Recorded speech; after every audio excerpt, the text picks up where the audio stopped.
ज़राअत के में खुशामदीद। वसतुल्लाह ख़ान शाहज़ेब जिलानी का सलाम कबूल कीजिए। आज जुमा है, आपकी हम कॉल्स लेंगे। हमारी 3 लाइनें हैं, नंबर आपकी स्क्रीन पे आ जाएगा ज़रा देर में। आप इस हफ़्ते की जो ख़बरें थीं बड़ी बड़ी, उन पे बात करना चाहें, किसी और मसले बात करना चाहें, फ़ोन कॉल्स के ज़रिए आप हमसे रब्ता कर सकते हैं। एक रिक्वेस्ट है हमेशा की तरह कि अपना टीवी मेहरबानी करके उसकी आवाज़ बंद कर दीजिएगा कॉल करने से पहले। उसमें ना आपको आवाज़ आती है, ना हमें सुनाई देता है और टाइम ज़ाया होता है। तो इसका अगर ख्याल करें तो बहुत अच्छा हो जाएगा। इससे पहले कि हम फ़ोन कॉल्स की तरफ जाएं, वसत साहब, कल हमने बात की, ये जो बारिशों का सिलसिला आ गया है, फिर वही बारिशें, फिर वही सैलाब। अब तक की जो फिगर सामने है, कोई 190 जानें गई हैं पिछले 3 हफ़्ते के दौरान, ख़ास करके पंजाब में और खैबर पख्तूनख्वा में। अच्छा हमारे टीवी चैनल्स जो हैं उसकी कवरेज कर रहे हैं, बाकी मीडिया पे भी ख़बरें आ रही हैं। एक चीज़ की तरफ मैं निशानदेही करना चाह रहा हूँ कि ये जो डिज़ास्टर रिपोर्टिंग होती है, आपने भी की है, हमने भी की है, ज़लज़ले कवर किए हैं, अर्थक्वेक आपने कवर किया है, और भी जो कुदरती आफ़ात आती हैं। हमने देखा है कि बहुत सारे हमारे सहाफ़ी जो हैं, हमारे यहाँ हर तरह का सहाफ़ी है, बहादुर सहाफ़ी भी हैं, मोतबर सहाफ़ी भी हैं, क्रेडिबल सहाफ़ी भी हैं, कुछ हैं इनक्रेडिबल सहाफ़ी, और थोड़ी एक ऐसी भी हमारे यहाँ लोग हैं जो ट्रेन नहीं हैं, कुछ वो बात लोग कहते हैं कि हमारे यहाँ नमूने सहाफ़ी भी हैं। लेकिन मैं एक एग्ज़ाम्पल आपकी तरफ आपको दिखाना चाह रहा हूँ। हम उसको कवर करना चाह रहे थे, इसलिए नहीं किया कि हमें लगा कि एक जो क्लिप चल रहा है सोशल मीडिया पे, बहुत वायरल हुआ है, वो हम कल कंफर्म नहीं था कि वो सच है या AI जनरेटेड वीडियो है या फेक वीडियो है। आज हमारा यहाँ पे कराची में एक ऑपरेशन है आई वेरीफाई।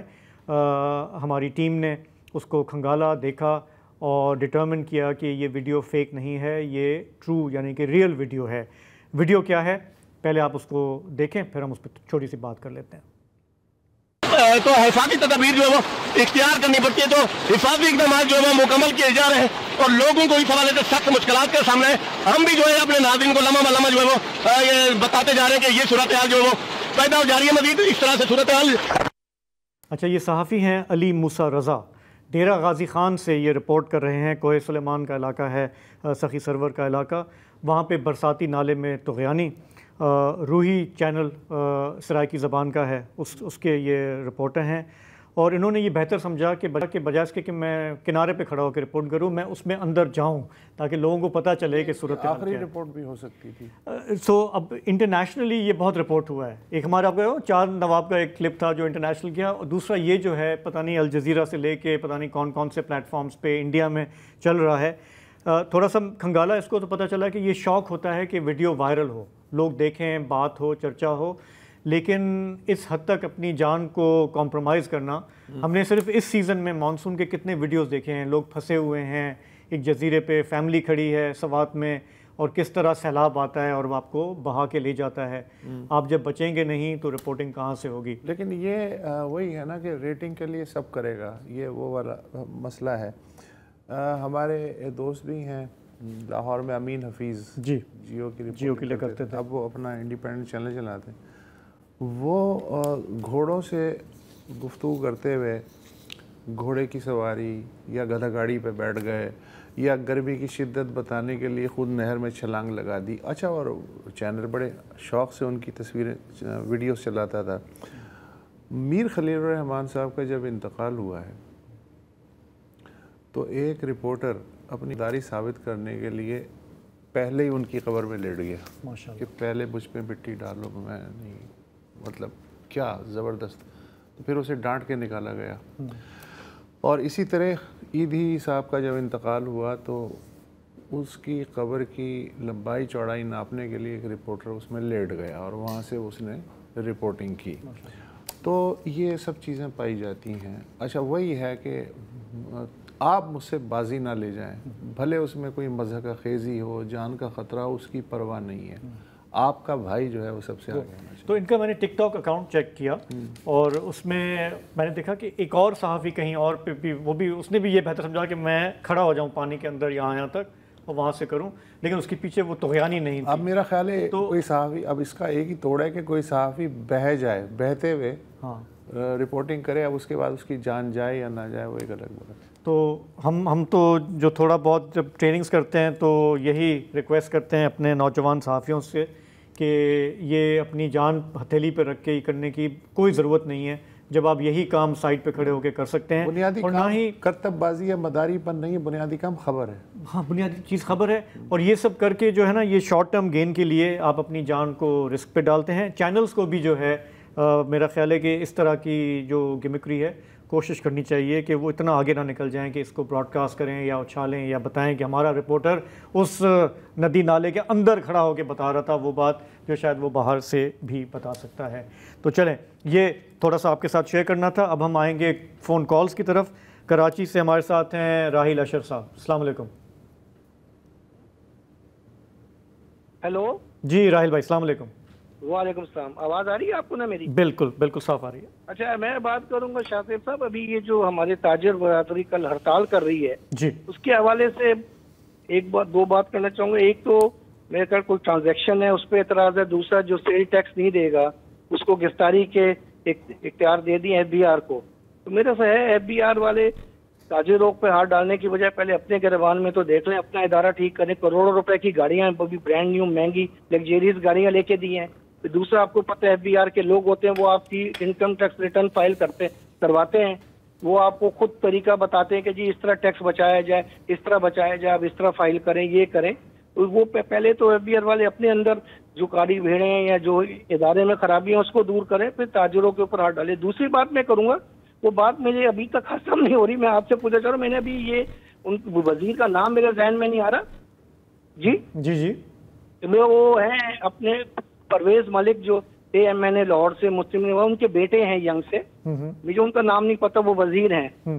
तो उनका हामिद मीर से प्रोग्राम आ रहा था, तो पेट्रोल की प्राइस के पोस्ट से कहा, हामिद मीर साहब हम मजबूर हैं, हम पेट्रोल पे इसलिए बढ़ाते हैं कि जो करोड़ों रुपए की गाड़ी लेते हैं वो टैक्स नहीं देते, इसलिए उसका इफेक्ट गरीबों को आता है। तो मेरा सवाल है कि भाई अगर कोई करोड़ों रुपए की गाड़ी ले रहा है, टैक्स नहीं दे रहा, तो उसके जुर्माना मेरे ऊपर क्यों आएगा? मैं अपनी, अगर मैं टैक्स भी फाइल कर रहा हूँ, सब कुछ कर रहा हूँ, मेरे ऊपर इतना पेट्रोल की, आप देखें महीने के अंदर 15-16 रुपए इन्होंने दिया है। ये कहाँ की लॉजिक है कि अगर कोई अमीर लोग जो हैं वो टैक्स नहीं दे रहे और करोड़ों रुपए की गाड़ी ले रहे हैं, तो आप उसका जो है सारा कुछ जो है बोझ आप मिडिल क्लास या गरीब पर डाल दें, आप स्लैब्स कर दें ना। जिनके पास करोड़ रुपए की गाड़ी, उसका 400 रुपए कर दें पेट्रोल, वो अफोर्ड कर लेंगे। हम नहीं अफोर्ड कर सकते। रिक्शे के अलग 22 के 1000 सीसी 600-1300 सीसी तक का कोई स्लैब कर देना। ये बात मेरी उनकी समझ में नहीं आई कि जी वो अमीरों का टैक्स गरीबों से क्यों ले रहे हैं। सही बात है, ये मुझे आप सवाल का जवाब। ठीक है, सही बात है। इसकी मंतक हमें भी समझ में नहीं आती। कल हमने प्रोग्राम में इस पर बात भी की थी कि ये जिस तरह से पेट्रोलियम लेवी और मुख्तलिफ टैक्सेस लगा देते हैं, हालांकि इंटरनेशनल प्राइस स्टेबल हैं, हमारे यहाँ पेट्रोल ऊपर जा रहा है। अच्छा, पहला जो इनका था नुक्ता कि FBR पहले अपने गिरेबान में झांके फिर हमसे बात करी। टिपिकल हमारा जो कौमी एटीट्यूड है ना, वो है कि पहले यार तुम अपनी कमीज़ तो सीधी करो, मेरी कमीज़ पे क्या कर रहे हो। ये ऐसे भी तो हो सकता है कि आप टैक्स दें और फिर FBR के गिरेबान पे हाथ डालें, बजाय इसके कि पहले FBR अपने गिरेबान पे हाथ डाले तब हम जाके टैक्स देंगे। तो इस तरह तो भाईजान 78 साल से नहीं हो सका। तो ये एक्सक्यूज़ जो है ये मेरी समझ में नहीं आता। तो पढ़े लिखे लोग, ताजर बरादरी की हड़ताल होगी, गवर्नमेंट मजबूर होगी, अगर कुछ रिटेलर्स या ताजरों पे वो बोझ डालना चाहते हैं, वापस लेना पड़ेगा। अच्छा, वो अल्टीमेटली बोझ तो मुझ पे और आप पे आएगा ना, घूम फिर के तो हम ही पिसेंगे। असल मसला ये है कि वो मुझ पे और आप पे बोझ भी डालना चाह रहे हैं, लेकिन वो ये भी नहीं दिखाना चाह रहे हैं कि आज जो मैंने वाउचर दिया है कि 2 लाख मेरी आमदनी हुई, असल में तो मेरी 6 लाख या 4 लाख आमदनी हुई होगी। तो वो जो 4 लाख हैं उसकी तकलीफ़ है। ऐसा नहीं है कि वो हमारे गम में मुब्तला हैं। FBR के चेयरमैन हैं राशिद लंगड़ियाल। आज उन्होंने पब्लिक अकाउंट्स कमेटी के सामने बताया कि सालाना 700 अरब रुपए का टैक्स फ्रॉड होता है। चोरी नहीं, जाली इनवाइस और पता नहीं क्या क्या टैक्स फ्रॉड होता है। और मसला ये है कि रिकवरी में हमें इख्तियारात तो दे दिए गए हैं अरेस्ट वगैरह करने के, लेकिन फिर वो सब तकरीबन सब ज़मानत पे घूम रहे होते हैं। तो एक तो उन्होंने कहा कि यार इसका कुछ करें, पार्लियामेंट कोई कानून साजी में कोई थोड़ा बहुत आगे पीछे करे। फिर दूसरा ये है कि हम इसलिए कम रिकवर कर पाते हैं, जैसे पिछले साल 200 अरब रुपए रिकवर कर पाए, हालांकि जाहिर है कि इतना ही हुआ होगा। तो उसकी वजह यह है कि जो एक हाथ से हमें इख्तियार दिया जा रहा है, लेकिन दूसरे हाथ से कोई भी उनकी ज़मानत ले लेता है और फिर वो सिलसिला चलता रहता है। बिल्कुल ठीक है, बिल्कुल ठीक है। तो आगे बढ़ते हैं। इस्लामाबाद से हमारे साथ हैं मोहम्मद अकील साहब। अस्सलाम वालेकुम। अस्सलाम सर, मैं कराची से हूँ, आज मैं इस्लामाबाद आया हुआ हूँ, तो मैं आज इसी इस्लामाबाद से बात कर रहा हूँ। कराची वाले अकील साहब इस्लामाबाद से कॉल कर रहे हैं। ठीक हो गया, ठीक हो गया। तीन बातें हैं। एक तो सबसे पहले नंबर 1, आज जो है अपने फैसल मस्जिद में इमाम साहब ने आज बयान के बाद उन्होंने एक ऐलान किया कि सीडी वाले ज़रा खुदारा इस मस्जिद पर रहम करें, इसके शीशे टूट गए, बारिशों की वजह से इस पे पानी आ रहा है और बहुत ज़्यादा नुकसान हो रहा है। दूसरा, क्लीनिंग का इंतज़ाम बहुत ही नाकिस है, सीवरेज सिस्टम, उनके बाथरूम सारे नाकिस हैं, खुदारा इसके ऊपर रहम कर लें। इमाम साहब कह रहे हैं, सोचें सीडीए वाले वहाँ पहुँचते हुए कहते अगर पार्लियामेंट होती तो आप 1 मिनट में पहुँच जाते। एक बात ये। नंबर 2, हमारी पाकिस्तान रेलवे की हेल्पलाइन से मैंने लास्ट कराची से आने से पहले मैंने तमाम तरीके इनके आजमा लिए, किसी तरीके से मुझे इंफॉर्मेशन मिल जाए, वो नहीं 115 उस पर नहीं मिली, बाकी जो इनके वो इदारे थे रेलवे के थे तमाम नंबर्स पे कर लिया, कोई राब्ता नहीं हुआ। मकसद यानी कि वो भी ज़ीरो है, हमारी पाकिस्तान रेलवे भी, ये भी ख़त्म। नंबर 3 से सर, मैं मीडिया की आपने बात की थी, मैं जिस वक्त लाहौर कराची से आ रहा था, जो जिस तरीके से लाहौर को टीवी में मैं देख रहा था, तो मैं ये समझ रहा था कि यार हम लोग कैसे उतरेंगे, हेलीकॉप्टर के जरिए आएंगे, कैसे आएंगे। मैं बाई बस आया था, जब मैं लाहौर उतरा हूँ नीड एंड क्लीन कहीं मुझे पानी नजर नहीं आया, जो कहने कंटिन्यू बारिश हुई। सेम सीन जो अभी इस्लामाबाद की पिंडी की बारिश का हुआ, सेम यही सीन था। मैं जब इस्लामाबाद आया हूँ, जो टीवी पे हाल चल रहा था, हम लोग डर गए थे, हमने तो टिकट कर रहे हम कैसे आएंगे, हमने अल्लाह का नाम देख के चल। जब हम यहाँ आया हूँ इस्लामाबाद में, बाकायदा बताया जा रहा था टीवी पे कि इस वक्त फैजाबाद इंटरचेंज उमरी रोड पे बिल्कुल ट्रैफिक जाम है, पानी भरा हुआ है, कुछ नहीं। जब मैं आया हूँ यहाँ पहुंचा हूँ तो नीड एंड क्लीन रोड थे। अच्छा, ये 3 मौजू हैं। अब आप ठीक है, थैंक यू सो मच। पहली बात तो यह है कि अभी कराची में बारिशें होंगी तो देख लेंगे, और अकील साहब का ताल्लुक भी कराची से है तो जब ये कंपैरिजन कर रहे थे तो बहरहाल मैं यही सोच रहा था। दूसरे, इन्होंने रेलवे की हेल्पलाइन का जिक्र किया, वो है सेल्फ हेल्पलाइन, वो हेल्पलाइन नहीं है, तो उसको उस तरह से अगर आप देखें, सेल्फ हेल्पलाइन मैंने नहीं सुना पहले कभी। हाँ, ठीक अगर है, वो लेकिन नहीं उठा रहा तो इसका मतलब ये है कि कस्टमर की गलती है, वो उसे हेल्पलाइन समझ रहा है, हालांकि वो सेल्फ हेल्पलाइन। ठीक है, हाँ, ठीक है, बिल्कुल सही है। और फैसल मस्जिद की का इन्होंने जिक्र किया, सीडीए का, तो उन तक पैगाम पहुंच ही गया होगा। हमारे साथ कराची से हैं तौकीरुल हक साहब। अस्सलाम वालेकुम।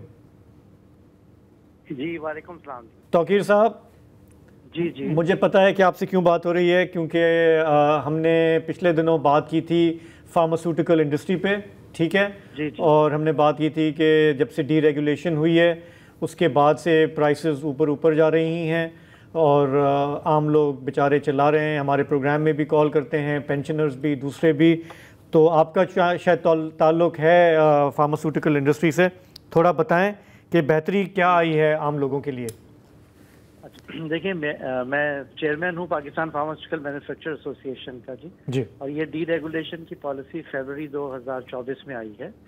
और उसकी वजह ये थी कि आपने देखा होगा कि पिछले 2-3 साल से जिस तरीके से डिवैल्यूएशन हुई और जो इन्फ्लेशन हुई, तो बहुत सारी इम्पॉर्टेंट अद्वियात जो हैं वो मार्केट से गायब हो गई थी, क्योंकि उनकी प्रोडक्शन कॉस्ट जो फिक्स प्राइस थी गवर्नमेंट से वो ज़्यादा थी। तो हमने गवर्नमेंट के साथ काफ़ी अरसे से ये किया था, दुनिया भर में जो है वो, हेलो जी जी, मैं आपकी बात सुन रहा हूँ जी जी, दुनिया भर में जो प्राइसेस हैं वो डीकंट्रोल होती हैं और जो एसेंशियल ड्रग्स हैं वो गवर्नमेंट कंट्रोल करती है। तो फरवरी में डीकंट्रोल पॉलिसी आ गई, जिसका सबसे बड़ा फ़ायदा ये हुआ कि वो जो अद्वियात शॉर्ट थी, इवन पैराडोल शॉर्ट थी, हार्ट की जो मेडिसिन शॉर्ट थी, इंसुलिन शॉर्ट थी, ये सारी अद्वियात जो हैं ये इनकी अवेलेबिलिटी हो गई। और पिछले प्रोग्राम में मैं ये देख रहा था कि ये मैसेज दिया जा रहा था कि इससे अद्वियात की कीमतों में बहुत इजाफा हुआ है। ऐसा बिल्कुल नहीं है। देखिए, इसकी वजह ये ओवरऑल जो इजाफा हुआ है, हमने खुद सर्वे किया, जो टॉप 100 ब्रांड्स हैं मार्केट के, उनकी प्राइस को भी हमने देखा, तो ओवरऑल जो इंक्रीज आया है इस डीरेगुलेशन के बाद अब तक वो 16.5% आया है। और ये भी इसलिए है कि गवर्नमेंट ने 2023 के आखिर में इन्फ्लेशन की वजह से 20% प्राइस इंक्रीज खुद दी थी हर अद्वियात पे, जो नॉन एसेंशियल पे 20 और एसेंशियल पे 14। उसके बाद 3 साल से हार्डशिप केसेस जो कि कैबिनेट में फंसे हुए थे, वो 162 मेडिसिन थी जिनकी प्राइस गवर्नमेंट ने खुद जो है वो फिर एक डोजियर के थ्रू हम ड्रैप में जमा कराते हैं और फिर वहाँ पे उन्होंने फैसला किया और वो प्राइसेस अगर 3 रुपए की टैबलेट थी तो वो 5 रुपए की हो गई। तो वो एक उसका इम्पैक्ट है। दूसरा इम्पैक्ट ये है कि कुछ नए मॉलिक्यूल्स भी आ गए हैं। तो ओवरऑल अगर ये देखे जाएं तो ये 16.5 में से ये नए मॉलिक्यूल और ये इम्पैक्ट निकालें तो 13-14% के करीब ओवरऑल प्राइस इंक्रीज हुई है। और जो गवर्नमेंट का जो स्टैटिस्टिकल ब्यूरो ऑफ पाकिस्तान का डेटा भी यही बता रहा है कि 13.5% प्राइस इंक्रीज हुई है। तो कंसिडरिंग द इन्फ्लेशन एंड जो इतनी जो डिवैल्यूएशन हुई है, तो अगर ये इजाफा ना होता और ये डीरेगुलेशन ना होती तो ये क्राइसिस जो है वो कहीं से कहीं चला जाता। ठीक है, बिल्कुल सही। ठीक। अच्छा, हमारे पास जो कॉल्स आती रही हैं उसमें तो कई लोगों ने, एक नहीं दो नहीं, जो एनेक्डोटल एविडेंस आता रहा है दवाओं के नाम लेके कि 500-600 रुपए जो है वो प्राइसेस ऊपर गई हैं विद इन वीक्स और मंथ्स। तो अब आपका एक अपना मौक़िफ़ है, लेकिन हमसे जो लोग रब्ता कर रहे हैं, जो बता रहे हैं, जो कंज्यूमर्स हैं, उनका बिल्कुल ही अलग एक्सपीरियंस है। तो बहरहाल आपने कॉल किया और आपने अपना नुक्ता नज़र दिया, आपका बहुत बहुत शुक्रिया। हमारे साथ अगले कॉलर हैं अब्दुल अजीम साहब कराची से। अस्सलाम वालेकुम। जी अस्सलाम वालेकुम जनाब। अस्सलाम वालेकुम। वालेकुम अस्सलाम।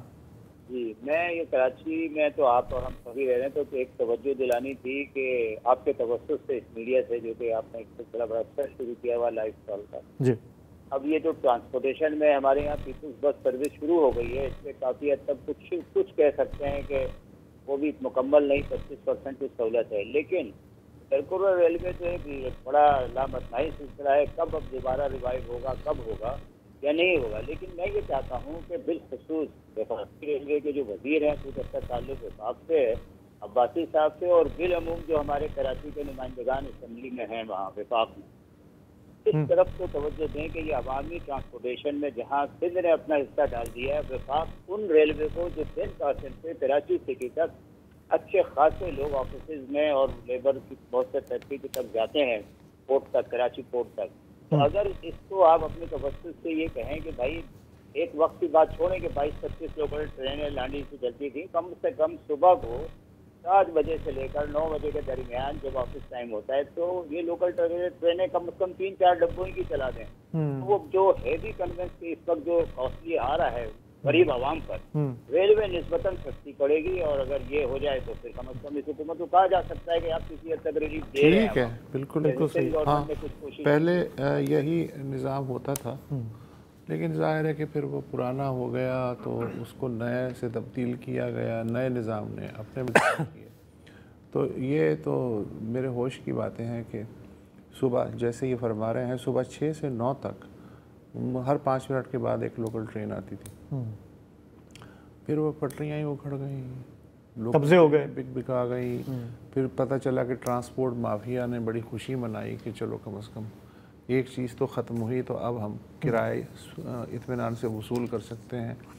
और मैं पिछले 40 साल से सुन रहा हूँ कि अगर जापानी इमदाद से दोबारा से ज़िंदा किया जाएगा लोकल ट्रेन के सिस्टम को, जायका की इमदाद से, वो हर हुकूमत आती है और जायका जो है वो फिर ट्रांसफ़र हो जाती है। मैंने जो आखिरी बयान देखा है अभी लिटरली 1-2 हफ्ते पहले देखा है चीफ मिनिस्टर सिंध का, और शायद उन्होंने चीन का हवाला दिया इस बार कि चीन से बातचीत चल रही है। इसलिए कि जाएगा तो उन्होंने कहा होगा भाड़ में जाओ, तो अब उसके बाद इनसे बातचीत चल रही है।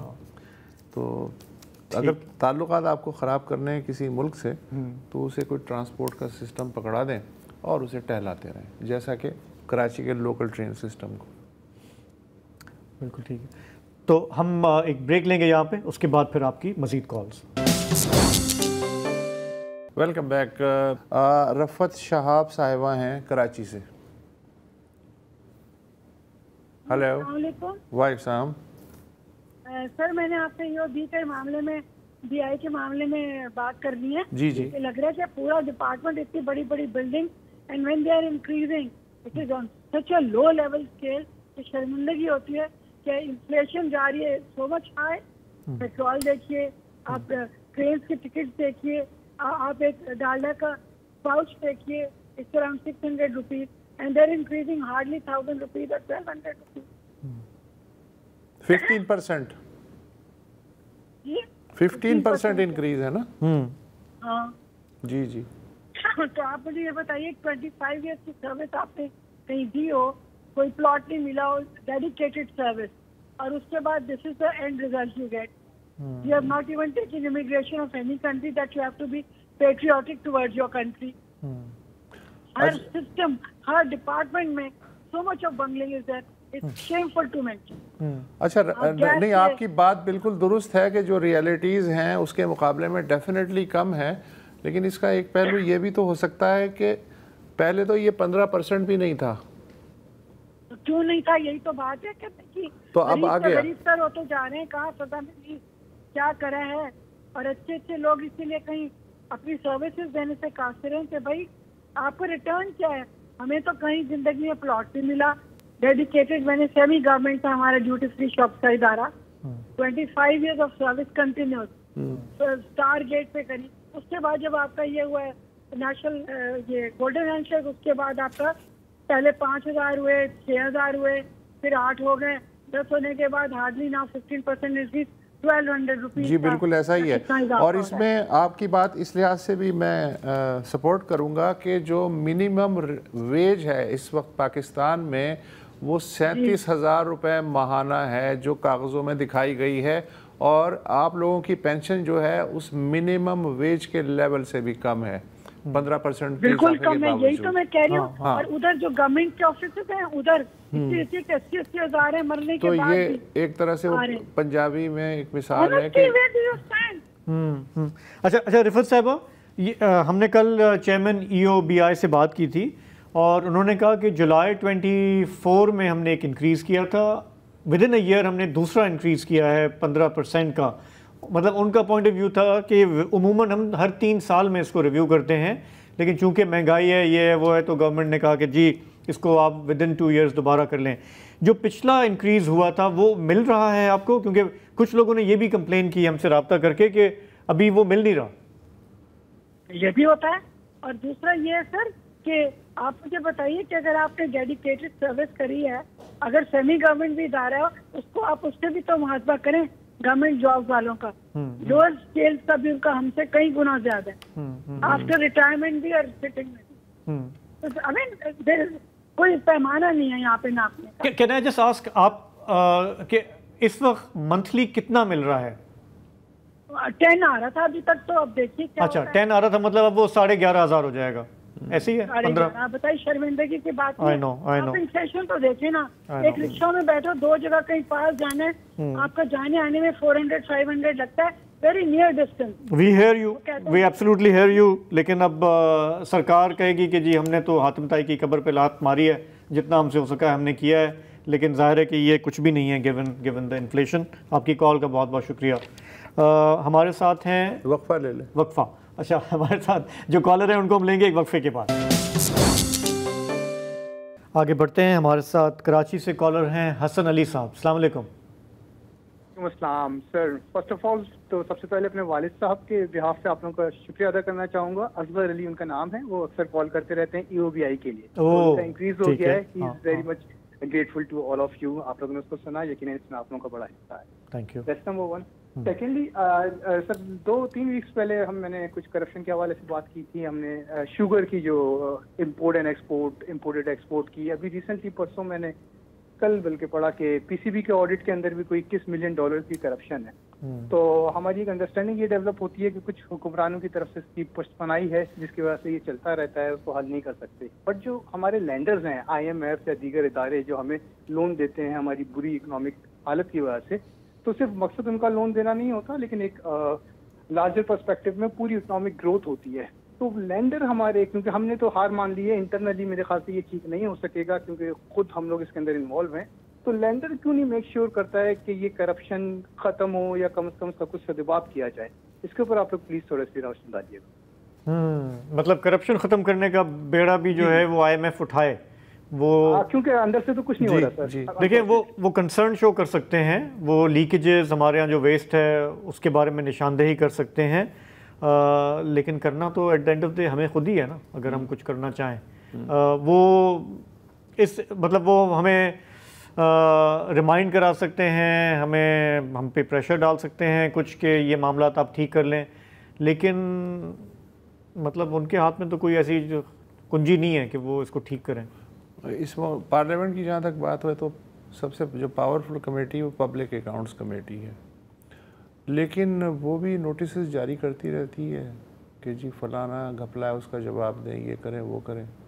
कोई आता है, कोई बीमार हो जाता है, फिर चेयरमैन बदल जाता है, मेंबर्स बदल जाते हैं, तो सारा जो है बस वो इसी तरह की करतबबाजी में चला जाता है। इसलिए कि कहीं ना कहीं किसी ना किसी का कुछ ना कुछ खांचा लगा हुआ है। और शुगर की जहाँ तक आप बात करें तो हम जानते हैं कि हमारे यहाँ जो बड़ी बड़ी पार्टियाँ हैं, जो भी पार्टी है उनमें ठीक ठाक ख़ानदान हैं, बड़े बड़े ख़ानदान हैं जो बैठे हैं, उनके इंटरेस्ट हैं। बल्कि मैं तो कह रहा हूँ कि बड़ी बड़ी पार्टियों को भी छोड़ दें। केयर टेकर दौर में हमने देखा था क्या हुआ था। आप पॉलिटिकल फैमिली के हों या किसी पावरफुल पॉलिटिकल फैमिली से कनेक्टेड हों, वरना आप सिर्फ चीनी खरीद सकते हैं, बना नहीं सकते। ठीक है। मज़हर अली शाह साहब कराची से, अस्सलाम वालेकुम। वालेकुम सलाम जनाब, वेलकम। वसतुल्लाह साहब वापस आ गए जी। तो अब ज़रार साहब छुट्टी पर गए। अच्छा, पिछले हफ्ते से पहले जब दवाओं की बात हुई थी तो एक फिर बाद में आपने खानदानी मनसूबाबंदी पर जो हमारी पॉपुलेशन 25 करोड़ से बढ़ गई है उस पर भी कुछ खातून को बुलाया था जी, और बात हुई थी। ज़ेबा सत्तार साहब। जी, मैंने अपने तौर पे थोड़ा इस पे एक नज़र दौड़ाई है, मैं वो थोड़ा टाइम दीजिएगा, मैं बात करूंगा कि ये 25 करोड़ वाकई हकीकत में है कि 25 करोड़ हम लोग हो गए। देखें, अब उसर साहब हैं इसलिए मैं ये बयान कर रहा हूँ, आप तो बहुत छोटे हैं। हम प्राइमरी में पढ़ते थे जब ये जो हम दोनों पाकिस्तान मौजूद थे, ईस्ट पाकिस्तान और वेस्ट पाकिस्तान, तो उसमें ये हमें पढ़ाया जाता था या किसी कहानी की किताबों में कि पाकिस्तान इस्लामी दुनिया का सबसे पॉपुलेशन में सबसे बड़ा मुल्क है, जिसमें 12 करोड़ जो है ईस्ट पाकिस्तान और 8 करोड़ जो है ये मगरबी पाकिस्तान। अच्छा, उस टाइम बर्थ रेट में बताने लगा हूँ, जो मेरा कहने का मकसद बर्थ रेट यार मैं अपने खानदान के बताऊंगा। हम 3 भाई थे, वालिदैन हमारे और एक बहन, किसी के भी बच्चे 10 से कम नहीं थे, 8, 10 और ये चल रहे थे। उसके बाद जब हम लोग आए तो हम सब 10 बहन भाइयों में 4 से ज्यादा किसी के भी बच्चे नहीं हैं। यही हमारे कजन्स के हैं, यही हमारे मामू की तरफ जितना मैं खानदान दौड़ाता हूँ या अपने दोस्तों में उस जमाने में देखा कि सबके 8-10 बहन भाई होते थे, और जब उनकी शादियां हुई जैसे हमारी तो वो सारे 4 तक महदूद हो गए। अच्छा, अब हमारे बच्चों की जो शादियां हुई हैं तो अगर खुशकिस्मती से जिसका पहला बेटा है वो तो एक पर ही एक दफा किए हुए, वरना फिर 2 से ज्यादा किसी के बच्चे नहीं। ये शहरों की हालत में बता रहा हूँ, गाँव गोठों की हालत वाकई बहुत खराब है। और ये 2 सूबों की बात सिर्फ मैं करूंगा क्योंकि सरहद में तो बात ही नहीं कर सकते, वो तो पोलियो कतरे पिलाने पर लोगों को मार देते हैं, और बांग्लादेश ये अपना बलोचिस्तान किसी गिनती में है ही नहीं। तो दोनों सूबों के शहरों में जो लोग रहते हैं उनमें अवेयरनेस है, बर्थ रेट जो है कंट्रोल में है, 4 से ज्यादा नहीं होंगे किसी के। जैसे आप लोग भी अपनी नजर दौड़ाएंगे तो यही नजर आएगा कि 4 से ज्यादा नहीं। कंक्लूजन क्या निकालना चाह रहे हैं? मैं ये कहना चाह रहा हूँ कि जो गाँव गोठों में जो वहाँ पर जो छोटे छोटे हॉस्पिटल है, मैटरनिटी होम बन गए, दाई सिस्टम खत्म हो गया, वहाँ पर ये अवेयरनेस देनी चाहिए कि आप जो है कम बच्चे पैदा करें। अच्छा, ये जो टीवी पर अब इश्तिहार देते नहीं है कि इश्तिहार दिया करें मोबाइलों पर, जिस तरह बहुत सारे ऐड मोबाइल पे देते हैं, उसमें भी खानदानी मनसूबाबंदी का ऐड दें तो ये लोगों में अवेयरनेस होगी। और 25 करोड़ पर बहरा में मेरी तहफात हैं, 25 से कम ही हो सकता है। जब हमारे बर्थ रेट 8-10 का था तब हम 8 करोड़ थे। ठीक है, आपने कहा, अब जाहिर है मुझे नहीं पता किस बुनियाद पे ये कह रहे हैं, ये अपने इर्द गिर्द जब देख रहे हैं ना। अच्छा, ये हम जानते हैं कि तालीम का और शराय पैदाइश जो है उसका बड़ा डायरेक्ट कोरिलेशन है। जितनी गुर्बत होगी, तालीम की कमी होगी, वहाँ बच्चे ज़्यादा होंगे। जैसे जैसे तालीम आएगी तो बच्चों की जो तादाद है वो कम होगी। कल्चर का भी मसला है कि बाज़ कल्चर्स में ज़्यादा बच्चों को मतलब नॉर्मल बात समझी जाती है। बहुत कम ऐसे खानवादे होंगे जहाँ कहते हैं कि जी 2 काफ़ी हैं। डिपेंड करता है इलाक़ों पे, बहुत सारे फैक्टर्स हैं। लेकिन हमें इंडिया का जो मॉडल है या बांग्लादेश का मॉडल है उसे भी स्टडी करना चाहिए। हम ही जैसे हैं ना लगभग वो लोग, तो उन्होंने कैसे कंट्रोल कर लिया, अगर इसमें इंटरेस्टेड हो। बिल्कुल बिल्कुल। ब्रेक, एक ब्रेक ले लें। Welcome back. इस्लामाबाद से हैं अमीन सईद साहब। जी सर। जी जनाब, बात करूं? जी जी अमीन साहब, आप ऑन एयर हैं, आप बात कीजिए। जी अस्सलाम वालेकुम। वालेकुम सलाम। जी जी वालेकुम सलाम वसत साहब और जिलानी साहब। वालेकुम अस्सलाम। अब आप बात कीजिए, क्या कहना चाह रहे हैं आप? अच्छा, मैं आपकी तवज्जो एक ऐसे मसले की जानब दिलाना चाहूँगा जो मुझ जैसे पेंशनर और जो बेवा औरतें हैं जी, उनकी जो इस्लामिक बैंकिंग में जो लोग पैसे अपने जमा पूंजी जमा करा देते हैं उस पर जो रिटर्न मिलता है, एक साल पहले तक 1 करोड़ रुपए पे 1 लाख रुपया मिल रहा था। अब तकरीबन 1 करोड़ रुपए पे 50,000 रुपए मिल रहे हैं। और जब बैंक से पूछते हैं कि ऐसा क्यों है, तो बैंक वाले कहते हैं जी ये स्टेट बैंक की पॉलिसी है। स्टेट बैंक एक तरफ तो अपना जो उनका मार्कअप रेट है वो कम करता जा रहा है ताकि जो कारोबारी लोग हैं उनको सहूलत मिले, वो लोन वगैरह ले सके। दूसरी तरफ मेरी तरह के लोग जो अपनी जमा पूंजी इस्लामिक बैंकिंग में रखते हैं अल्लाह से डरते हुए कि हमें सूद से बचाया जाए, उनका मुनाफा कम से कम होता जा रहा है। चले यहाँ तक तो ठीक है। अब उस पर तुर्रा ये है कि तमाम जो भी नेट प्रॉफिट हमको मिलता है उस पर 15% पहले था, अब 20% हो गया। फाइलर के लिए वो विद होल्डिंग टैक्स काट लेते हैं। तो ये गवर्नमेंट को चाहिए कि ये विद होल्डिंग टैक्स ख़त्म करे।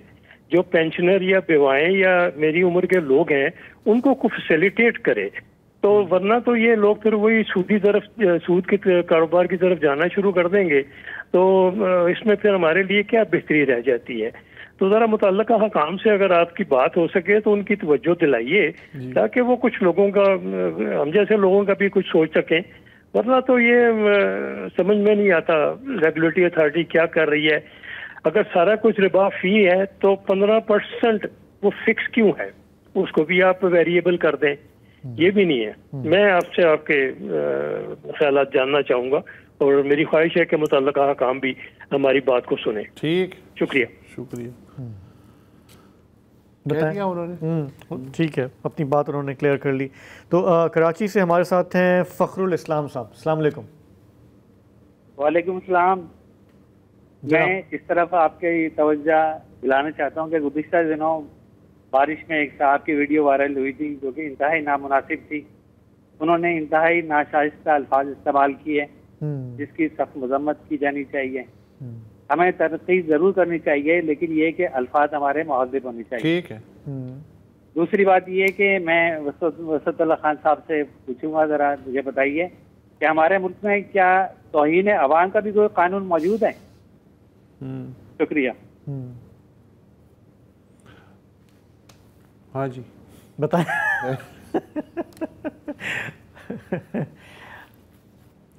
हाँ भाई, सबकी तौहीन होती है, अदलिया की भी हो जाती है, सियासत की भी, पार्लियामेंटेरियन की भी हो जाती है, रियासत वालों की भी, सब मिला के फिर अवाम की करते हैं। फिर अवाम की तौहीन करते हैं मिल के। तो लेकिन हम चूँ चाँ के अलावा ज़्यादा कुछ कर नहीं सकते। नजम अब्बास साहब हैं कराची से। अस्सलाम वालेकुम। हेलो, अस्सलाम वालेकुम। जी वालेकुम सलाम। सर, कल जो प्रोग्राम में ईओबाई के सिलसिले में मुझे एक सवाल करना है कि मैं भी ज़ाहिर है कि उसमें हूँ मेंबर, उसको मुझे मिलते हैं। अरे ये जो ईओबाई के पैसे हैं, एक तो जो उन्होंने कहा कि जी 15% बढ़ाएंगे, एक तो सबसे बड़ा सवाल ये कि 15% की हैसियत क्या है। 10,000 रुपये अगर आप अमाउंट लगाएं तो मुश्किल से 1,500 रुपये बने। ऐसे ही। हेलो जी जी ऐसे ही है, सही कह रहे हैं जी। अच्छा, आप यकीन करें कि जो मेरी सिर्फ दवाओं का जो खर्चा है वही कम से कम नहीं तो 15,000 का है महीने की। जी। तो आप ये बताइए, हमारे जितने बुजुर्ग हैं जो यूएई की पेंशन ले रहे हैं, एक तो ये नोटिफिकेशन भी नहीं निकालते हैं, ये बहुत झूठ बोलते हैं। ये आप देखिएगा, अभी पहली आएगी, कोई नोटिफिकेशन की कॉपी नहीं होगी इनके पास, ये कहेंगे जी कुछ भी नहीं है हमारे पास और अभी आपको हम कुछ नहीं कर सकते। ये जो झूठ का एक पलंदा बनाया हुआ है और गवर्नमेंट जो ये सलूक कर रही है बुजुर्गों के साथ, ये अल्लाह से डरे और रोजे महशर के उससे डरे जब हम सब खड़े हुए होंगे ना और हम इनसे जवाब तलब कर रहे होंगे कि हमारे साथ तुमने क्या हशर किया था। तो ये जरा इसको थोड़ा सा इस पर ब्रीफिंग दीजिए जनाब। अच्छा, ये बात सही है कि पिछली बार जब ये इजाफा हुआ था तो उसका नोटिफिकेशन आने में कई माह लग गए लोगों को, शायद कई लोगों को अभी तक भी वो पेंशन नहीं मिली। चेयरमैन जी, आपकी बात हो रही थी, इनसे जरा दोबारा सवाल कीजिए कि आप नोटिफिकेशन कब निकालेंगे, इनसे पूछे जरा। अगर ये निकाल दें तो मैं आपको कह रहा हूँ कि आप मुझे जो कहेंगे मैं सजा देंगे, ये कभी भी नहीं निकालेंगे। नहीं, सजा क्यों देंगे? आपको तो खुश होना चाहिए कि एफिशिएंट हो गए हैं। ये झूठ बोलते हैं, मुझे तो अफसोस ये कि ये झूठ का जो पलंदा है ना, इनसे के अच्छा, दूसरे सर कैबिनेट का फैसला है और जनवरी से लागू होगा, इस साल से, इस साल जनवरी से लागू होगा, यानी आपको एरियर्स भी मिलेंगे। आप ये देखिएगा कि ये किस तरीके से झूठ बोलेंगे, आप ये देखिएगा। ठीक है, जब बोलेंगे तो हम भी देखेंगे। बहरहाल फिलहाल तो ये है कि एतबार नहीं है सर, एतबार नहीं वही है सरकार पे, कुछ भी वो ऐलान कर ले तो। अटक से हमारे साथ हैं ऑन रजा साहब, अस्सलाम वालेकुम। जी अस्सलाम वालेकुम सर, कैसे हैं? बिल्कुल ठीक है, आप बताएं आप कैसे हैं? जी अल्हम्दुलिल्लाह। मैं एक तजवीज़ देना चाह रहा था जी कि ये बहुत सारी संजीदा बातें तो होती रहती हैं, महीने में एक दफ़ा कोई ज़रा शगुफ्ता बातों का भी एक दिन रखना चाहिए जिसमें आप और वसतुल्लाह साहब और ज़रार साहब कोई ऐसी शगुफ्ता यादें, कुछ इंटरव्यूज़ की, कुछ वाक़यात की, अपने सहाफ़ती ज़िंदगी की शेयर करें जिनमें चलें कोई सबक भी हो लेकिन वो शगुफ्ता भी हो, ताकि कुछ इस टेंस माहौल में शगुफ्ती भी रहे। बस मैं ये कहना इसका बंदोबस्त फिलहाल हमने ये किया है कि जो छोटी ईद होती है और बड़ी ईद होती है और नया साल होता है, उस पर हमारी कोशिश होती है कि करंट अफेयर्स से कम एक एक हफ्ते के लिए परहेज़ किया जाए और कुछ शख्सियात को हम मदऊ करते हैं जिन्होंने नुमाया रही हों अपने अपने शोबों में, तो उनसे हम शगुफ्ता बातें करने की कोशिश करते हैं। जहाँ तक रोज़मर्रा शगुफ्ता बातों का ताल्लुक़ है तो अब 4th सेगमेंट हमारा जो आखिरी हिस्सा है प्रोग्राम का, जब ये प्रोग्राम शुरू हुआ था तो हमने शगुफ्ता बातों के लिए ही रखा था, लेकिन उसके बाद से जो ट्रेजिडी शुरू हुई और बिलखुसूस अक्टूबर 2023 के बाद से जो गज़ा हो रहा है, तो आपने ये नोट किया होगा कि वो सेगमेंट जो है वो ऑलमोस्ट गज़ा के लिए अलॉट हो गया है और दूसरे यहाँ शगुफ्ता बातें तो बाकी लोग कर रहे हैं ना, जैसे पिछले साल फरवरी का इलेक्शन है, कितना शगुफ्ता हुआ, उसके बाद 26वीं आईनी तरमीम देखें क्या कहने उसके, मतलब आपका इनसे क्यों नहीं दिल भरता इस तरह की चीज़ों से। तो अच्छा, और इस मुल्क में अब कॉमेडियन जो हैं वो बेरोज़गारी की शिकायत कर रहे हैं क्योंकि इस्लामाबाद में जो पॉलिटिकल सर्कस लगा हुआ है वही काफ़ी है, प्रोफेशन जो है वो उसको भी ख़तरा है। तो ये है सूरत हाल, शगुफ्तगी की तो कोई कमी नहीं। लेकिन आपके मुफ्त मशवरे का शुक्रिया। वसीम रहमानी हैं कराची से, अस्सलाम वालेकुम। वालेकुम अस्सलाम, थैंक यू, यू वेलकम। क्या कहेंगे? आपको सलाम, आपके दोस्त साथ नहीं उनको भी सलाम जी। एक सवाल है आपसे, हम तो बचपन से सुनते आ रहे हैं कि जी झूठ के पैर नहीं होते। जी, हमको तो पर नजर आते हैं। हाँ ठीक है, अच्छी बात है। झूठ के पाँव कहाँ, ठीक है, बस ये है, बस इतनी सी बात है। कुछ वजाहत करेंगे? मतलब इसमें और रह क्या गया? अब यही देखते आ रहे यूएन रेजोल्यूशंस और फॉर्म 47 एंड व्हाटएवर एल्स, वो झूठ ही बिक रहा है ना आजकल। ठीक है, तो इसका तो कोई काम ही नहीं है कहीं। तो क्या मतलब इसको एक्सेप्ट कर रहे हैं? कोई हल है इसका? क्या करना है? एक्सेप्ट तो नहीं कर सकते, लेकिन तो क्या करें बताएं? हम तो फाइट करते रहते हैं, उसको फैक्ट चेक करते रहते हैं। आपके पास कोई सोल्यूशन हो? नहीं, हम देखें सहाफ़ी के तौर पे उसको फैक्ट चेक कर सकते हैं, बता सकते हैं कि भाई ये गलत बयानी है, ये फैक्ट सही नहीं है। लेकिन मेरा शिकायत ये होती है कि सच में लोगों को दिलचस्पी है भी, क्योंकि झूठ ज़्यादा बिकता है ना। वो चाहे सियासतदान बेच रहा हो, मीडिया बेच रहा हो, उसको ख़रीदने वाले बहुत हैं। सच के आगे जो ठेला है ना, उस पर 2-4 लोग ही मिलेंगे आपको, उधर ज़्यादा लाइन लगी हुई होगी। तो इसका भी तो कोई हल ढूंढना पड़ेगा ना। यस, मगर ठीक सर ठीक है, बस इतनी बात थी। मैंने कहा शायद आप चले, मगर आप भी स्टम्प्ड हैं, मैं तो स्टम्प्ड हूँ ही। सज्जाद अली हैं इस्लामाबाद से। सज्जाद मुनीर साहब, हेलो जी, सज्जाद मुनीर बात कर रहा हूँ। जी जी, भाई साहब बहुत शुक्रिया सर। पहला तो ये है कि मैं पिछले वीक बड़ा ट्राई करता रहा, लेकिन आपका नंबर नहीं मिल सका जी। तो वो 2-3 क्वेश्चन थे, आज मैं आपसे एक ही क्वेश्चन करूंगा, बाकी मैं नेक्स्ट टाइम का जी।